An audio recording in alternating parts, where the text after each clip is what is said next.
ভোরের নীরবতা, ঘুমে ডুবেছিল একটি পরিবার। হঠাৎ আগুনের লেলিহান শিখা সবকিছু কেড়ে নিল মুহূর্তেই। মাগুরার মোহাম্মদপুরের বিনোদপুর ইউনিয়নের বেথুলিয়া গ্রামে আগুন শুধু ঘর নয়, পুড়িয়ে দিয়েছে মানুষের বেঁচে থাকার ভরসাও। ভোর প্রায় 4:30। ঘরের ভেতর হঠাৎ ধোঁয়াটের পেয়ে ঘুম ভাঙে পরিবারের সদস্যদের। প্রাণ বাঁচাতে ছুটে বেরিয়ে এলেও ঘরের ভেতরে পড়ে থাকে জীবনের সব অর্জন।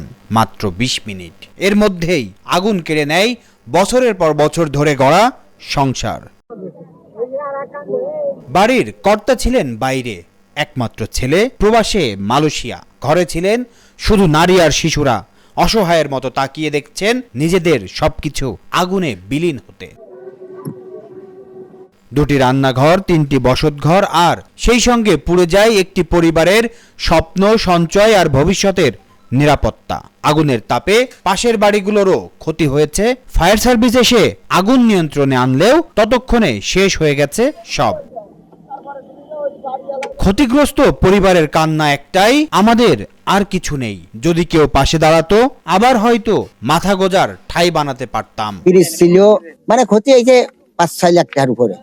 কালকে 2,50,000 টাকা বলে উঠেছে। কালকে আমি 2.5 লক্ষ টাকা উঠেছি ব্যাংকেতে, বুঝছেন, ওই জমি রাখবো বলে। আর 2টা মেয়ে বিয়ে দিচ্ছি, 2 মেয়ের মালামাল কিনছিলাম, পরে আইনের ঘরে থইছি। তা তো প্রায় মেলায় 10 লাখ টাকার। আমার 50,000 টাকা ছিল ঘরে, তাও পুড়ে গেছে। একটা বাগনালি গরু ভুষে তাই পাইছিলাম, বেচেছিলাম সেই গরু। তাই সেই গরুর টাকা ছিল বালশির ভিতর ধুয়ে দিছিলাম। হ্যাঁ, আমি আল্লাহ ঘরে ছিলাম।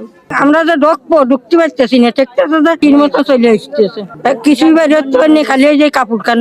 একটি আগুন শুধু ঘর পোড়ায়নি, পুড়িয়ে দিয়েছে স্বপ্ন, নিরাপত্তা আর একটি পরিবারের ভবিষ্যৎ। ঘটনাটি এলাকায় গভীর শোক আর চাঞ্চল্যের সৃষ্টি করেছে। Aminul Islam, Asian television.